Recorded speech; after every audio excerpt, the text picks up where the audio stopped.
Hello, everyone, and thank you so much for joining us on an episode of Trending Vegas. I'm your host, Melissa Duran, and what an eventful few weeks it has been. Everything from the loosening of COVID-19 restrictions here in Nevada to the Texas freeze. There is a lot going on. I'm joined by a part of our communications team here at the city, including Jennifer Davies and Diana Paul, who is social distancing for all of our safety. So we try to keep it safe up in here in Trending Vegas. All right, guys, let's talk about loosening of those mitigation efforts here in our state. Here's some social posts I found. A local reporter posted this.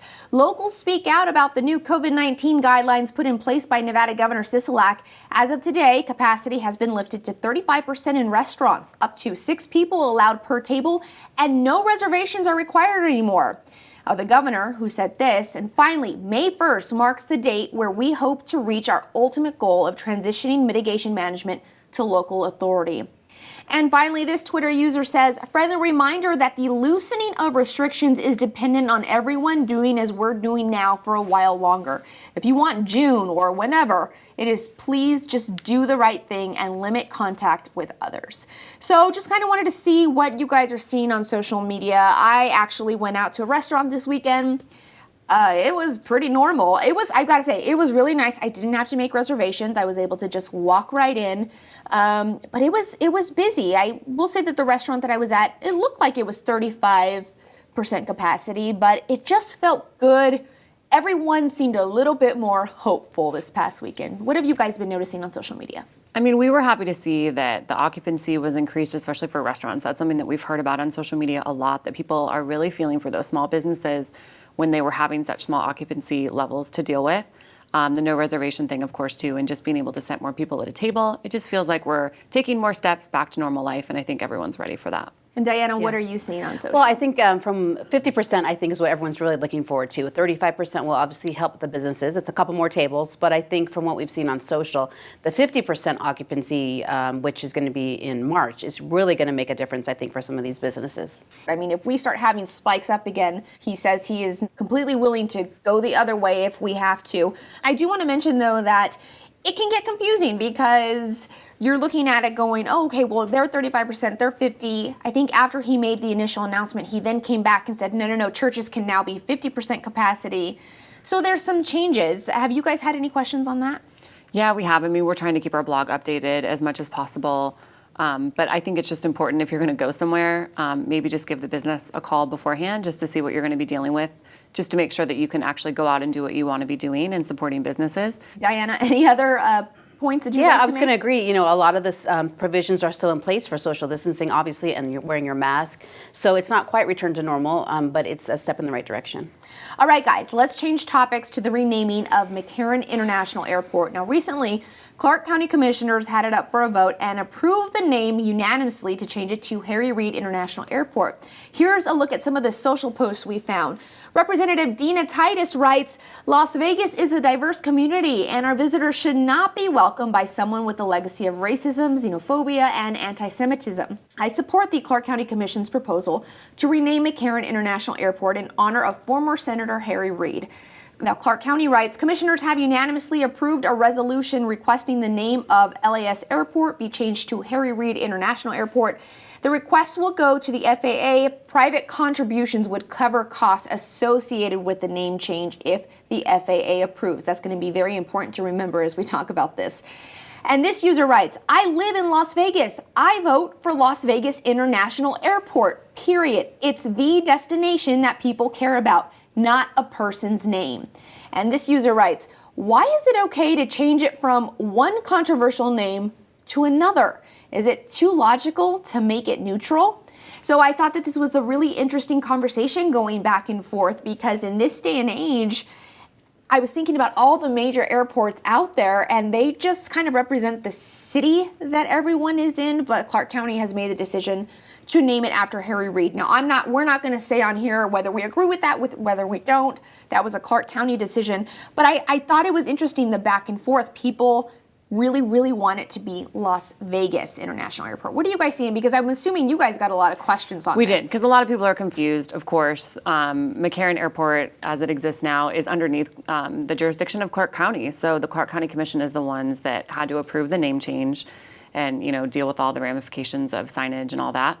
But we definitely saw too that people definitely wanted it to be Las Vegas International Airport. Very controversial, tons of comments. I think it's always interesting when you have topics like this that really pull people out and everybody has an opinion. And I did see online that people were saying, let's start a petition to get this changed to Las Vegas International Airport. I haven't been able to find any petition of that sort. I don't know. Diana, what are you seeing on social? Yeah, I mean, they've been talking about renaming the airport for so many years, but again, people, when they come to Vegas, they think they're landing in Vegas, city of Las Vegas or Las Vegas, not Clark County. But I agree with Jen.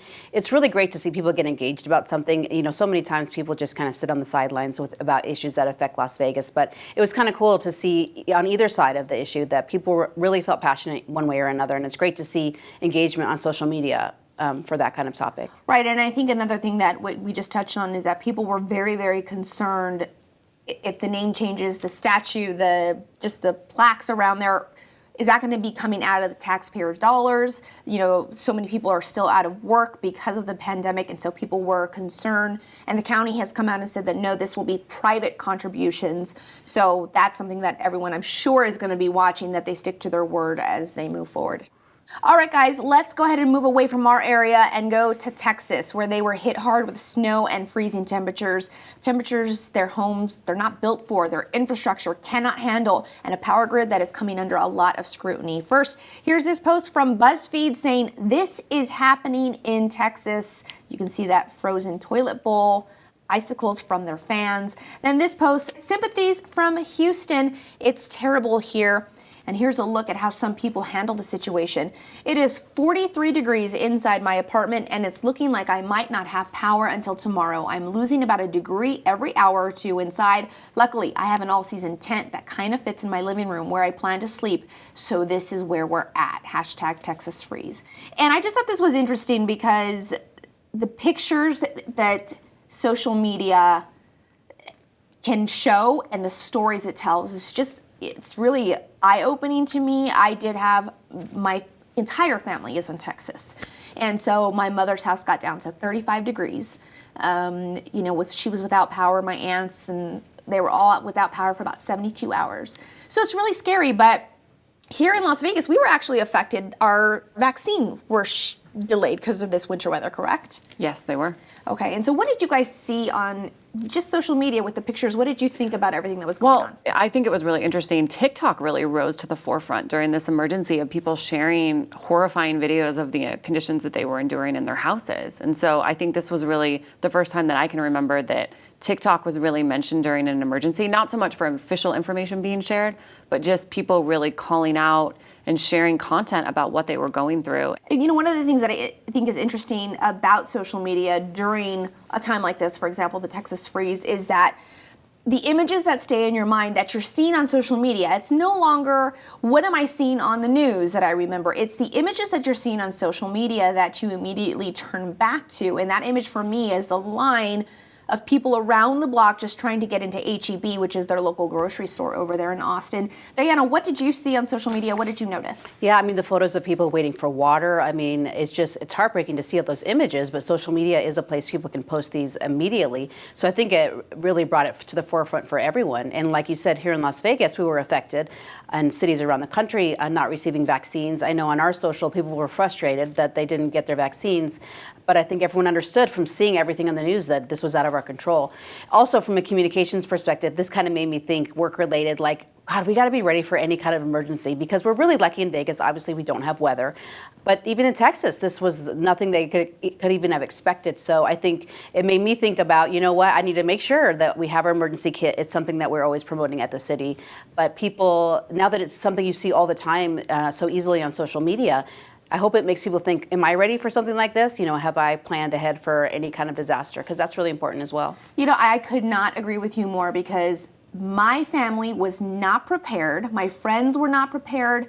Nobody had extra water in their home. Nobody had extra medication. No one had enough food to last, for however long. And so it was a reminder for me as well to go out there and get what you need. And the city of Las Vegas has an emergency management group, preparedness group that can give you tips on what you need in case of an emergency. So that's really important to note. But I also want to mention, it kind of ties into our next topic, how important it is, in my opinion, this is completely my opinion, to be able to access information from our local government entities about what is going on, what streets are closed, and so forth and so forth. And right now, there is a law that is an Arizona official is trying to get passed in that state that would prohibit government entities from having social media accounts.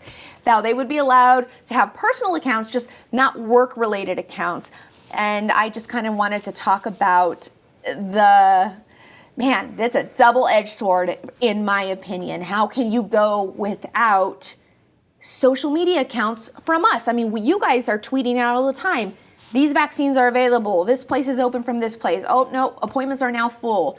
So from your perspective, what are you seeing? What do you know about this potential law in Arizona? Well, the potential law, I think from what I read about it, the intent was that some elected officials in Arizona don't feel like taxpayer dollars should go to support these platforms that really are under no government regulation whatsoever. You know, there's no official protection of First Amendment rights in some cases. There's a lot of backlash and difference of opinion on censorship and people being blocked from the platforms. And so they really don't feel like taxpayer dollars should go to support that. They think that other mediums should be used, you know, like press releases and your website and stuff like that. You know, to anyone in the industry, I think we all kind of feel like that would be taking a step back. I know we post information in as many places as we can here at the city, but social media plays a huge role in that. It's not only shareable, but it's also two-way conversation. So if someone has a question or a concern, we're able to get right back to them and not relying on the media to pick up our stories if, you know, maybe they don't think it's super important, but the community does. You know, we're able to go right to them. And so I think it would be a huge disservice to our residents for them to not be able to access information there. I think you also take away government entity, you know, social media platforms, and you start asking from a public standpoint, well, where's the transparency? What are you not telling us? And so I feel like social media gives that layer of transparency and the between the government entities and the public. And the cost too. I mean, you know, before the last recession, you know, in 2009, 2010, we used to send out a newsletter to every single person in the city. I think it was quarterly. And I mean, you talk about postage on those things. You're talking $60,000, $80,000 a year, maybe more. And so if you want to take away social media, you know, you're going to have to fill that gap with other things to make the information accessible to residents. And that really brings up an important discussion of, you know, how hard are we going to make it for people to access the information? Because social media is right in their feed and everyone's had a really good response to it. And so it just feels like, you know, it's an overreaction to what's going on in the social media industry right now. Yeah, Diana, Public Affairs Manager, what are we thinking over there? What would you say to this, a law like this? Well, I guess I can understand where it's coming from. I mean, Jen and I have talked a lot about the way social media is getting a lot of backlash lately because of comments, because of censorship. I get it. Like, I can understand this kind of knee-jerk reaction. Well, let's just get rid of all of it. But you're right. Our job is to be transparent and to be where the people are. That was kind of our big decision when we got started in social media, was it's where people are. So if they're not going to use social media anymore, great, but they are. And so I think we would be doing a disservice by not going to where the people are. And right now they're on social media. And so I don't think getting rid of them is the option, but maybe there's some other things we can look at to try to make them more helpful for citizens. But it's an important part of our communication strategy. Yeah, and I just want to reiterate, this is happening in Arizona. It's just a proposed law right now. It's gotten through the committee, still has to go through their House and Senate. This is not happening in Nevada. We're just talking about a what-if situation. All right, Jen, Diana, thank you guys so much for being here. And well, CCSD is in the midst of a huge transition as they work to bring some students back to the classroom. We go more in depth with them as the hybrid instructional model gets underway. We have some experts to talk about what's expected of our young students and what they can expect inside of the classroom. We'll be right back.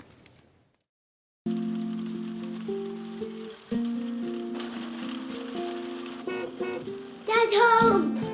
The smallest moments can have the biggest impact on a child's life. Take time to be a dad today. Welcome back, everyone. As we know, CCSD is bringing back some students in pre-K to third grade for a hybrid instruction. That means if they choose to, they can attend in-person class 2 days a week and will then have virtual learning 3 days a week.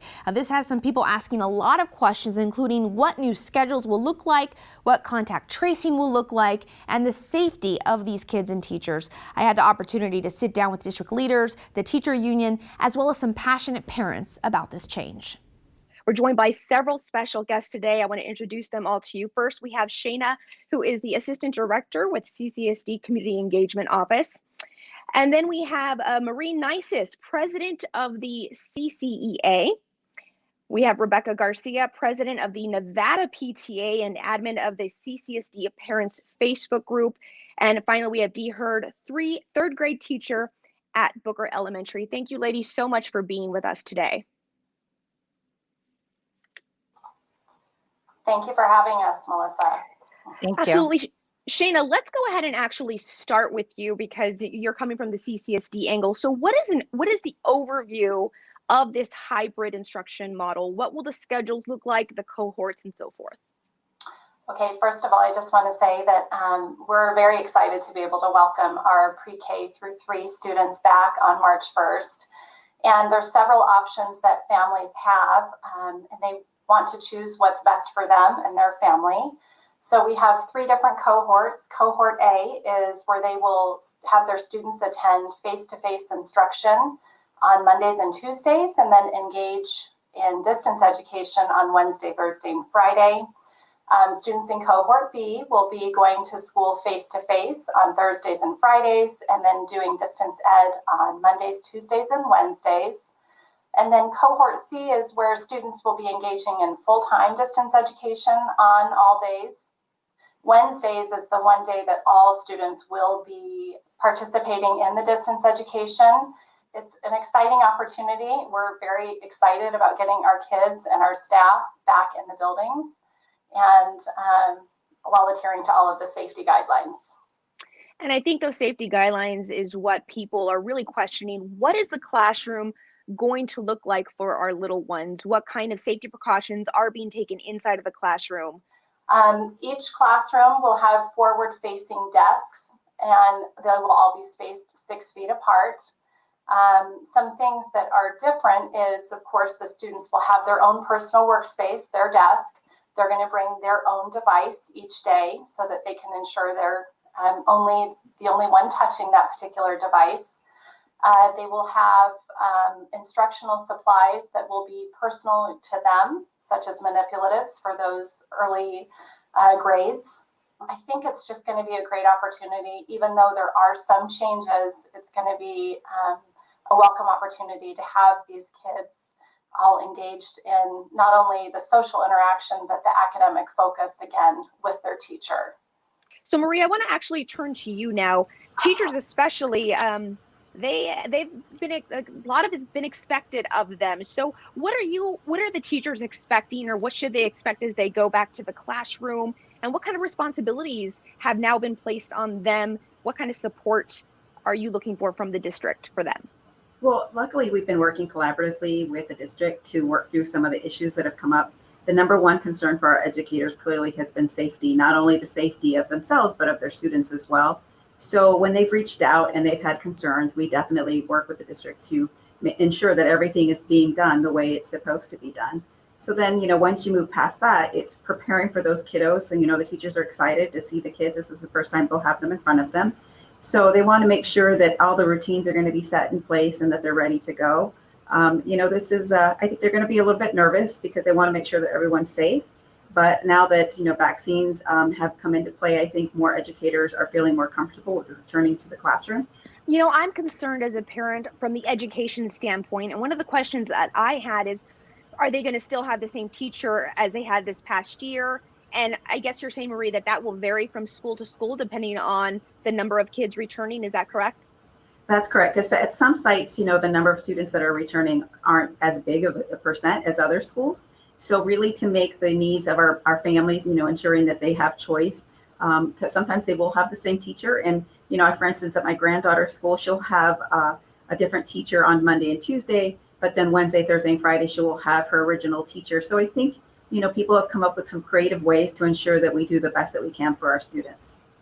Okay, Rebecca, let me go ahead and turn to you now. You're the Nevada PTA president, so I'm sure you've been able to talk to other districts about hybrid instruction.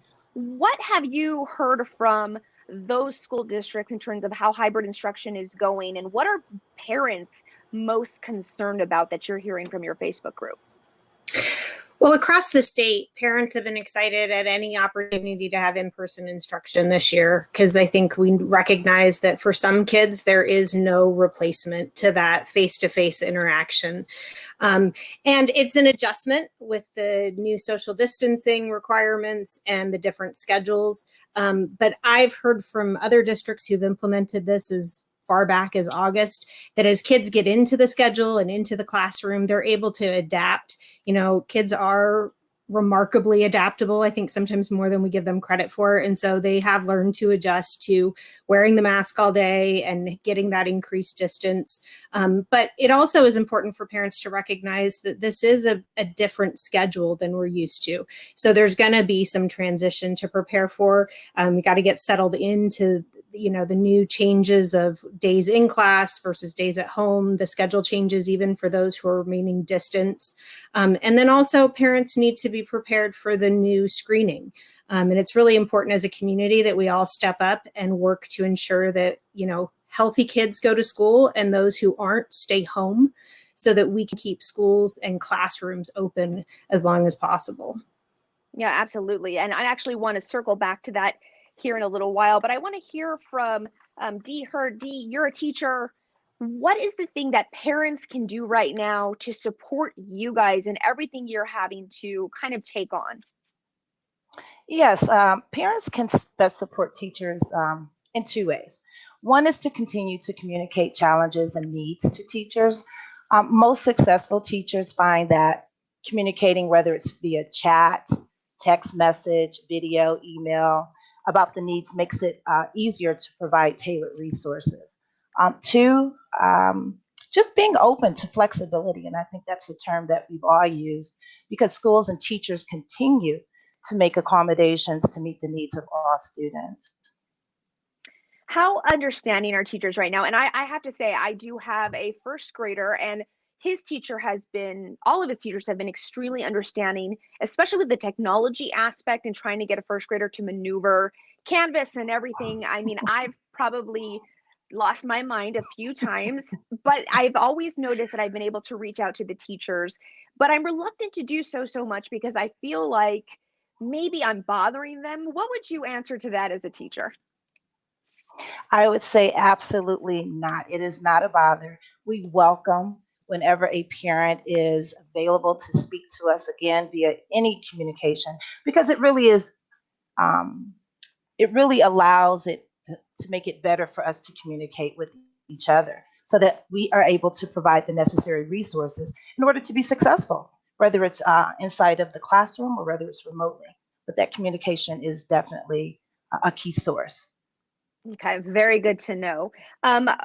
Rebecca, kind of you and I were talking yesterday, and you said that one of the biggest things that parents are asking is logistics and scheduling. And I kind of want to go into logistics because I was concerned about before and after school care. So I do want to mention that SafeKey is going to be available through the city of Las Vegas, I believe also through Clark County for before and after care on days that your child is attending in-person school. So if your kids are going to cohort A, they are not eligible for SafeKey on cohort B, is my understanding. We do want to remind you that there is a minimum number that the site must meet in order for SafeKey to actually work there. So the city of Las Vegas is going to be working to notify parents whether the site is actually going to be offering that as the week approaches. So it's important to get your child registered. That is the website that you can go to, lasvegasnevada.gov/SafeKey, so that the city can adequately plan for those numbers and which sites will open. Now, is there going to be, this is for any of you all, is there going to be any flexibility for parents that initially choose in-person learning, but then need to go back to distance learning, full-time distance learning? If a family chooses and first anticipates that they want their child to be in the school, either cohort A or cohort B, and then decide that they would like to switch to cohort C, it just needs to be communicated to the administrator of that particular building. But absolutely, it's completely understandable. If they are looking to switch cohorts, that's when things become very complicated. We are bound by capacity and the governor's directives. And so every site is looking at making decisions based on the particular staff that they have and then their capacity within that school. Right, Shana, and I think you make a really great point that the Clark County School District can put an umbrella of what the schools need to follow, but the needs are going to be different at every school. Some schools are going to have more students who want to come back, some less, same with staff and so forth. So that's really important to keep in mind. I want to circle back to kids possibly getting a cold or how we're going to handle a child who becomes ill during the school day and what it means actually for contact tracing.